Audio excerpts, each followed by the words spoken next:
కొంతమందికి మేము వేసుకునే సూట్లు కనబడతాయేమో, కానీ దాని వెనకాల మాకు పడిన తూట్లు చాలామంది కనబడవు.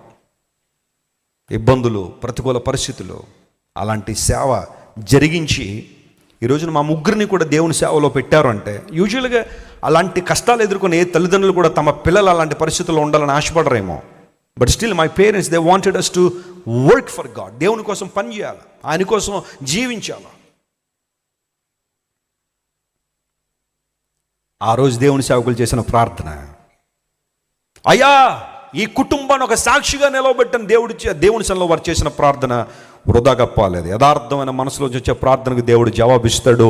ఆ క్షణం మాత్రమే కాదు, రానున్న తరాలను కూడా దేవుడు దీవిస్తాడు. Hallelujah, we are the witness for that. మేమే గొప్ప సాక్షులం దానికి. ఆయనయ్యా జీసస్ ఈజ్ హీలింగ్ యూ. నిన్ను స్వస్థపరిచేవాడిని దేవుడే, నిన్ను విడిపించువాడిని దేవుడే, నిన్ను ఉద్ధరించువాడు దేవుడే, నిన్ను లేవనెత్తువాడిని దేవుడే. Christ is the only hope to you. యేసు ప్రభు ఒక్కడే నీకు నిరీక్షణ. నువ్వు అనుకుంటావు కొన్నిసార్లు ఏదైనా వస్తే నా డబ్బు నన్ను నిలబెట్టేస్తుందని, నో, నా బంధువులను నిలబెట్టేస్తారు, నా చుట్టూ ఉన్న వాళ్ళు నన్ను నిలబెట్టేస్తారని అని అనుకుంటావు. కానీ your only hope should be on Jesus. యేసు ప్రభు ఒక్కడే నేను నిలబెట్టగలడు. కొన్నిసార్లు నీకు అన్నీ ఉంటాయి కానీ మనశ్శాంతి ఉండదు.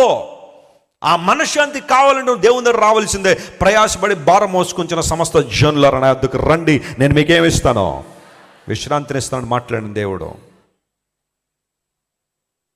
యేసు క్రీస్తు ప్రభు దగ్గరే నీకు విలువ కట్టబడింది. నీ ప్రాణానికి విలువ ఉంది. ఇక్కడ లోకంలో ఎక్కడ నీకు విలువ లేదా? అందులో నేను తక్కువగా చూడొచ్చు, ఇబ్బందులు పాలు చేయొచ్చు.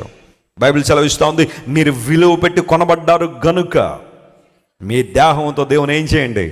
మహిమపరచండి. యేసయ్య మనల్ని ఏం చేశాడని చెప్పండి?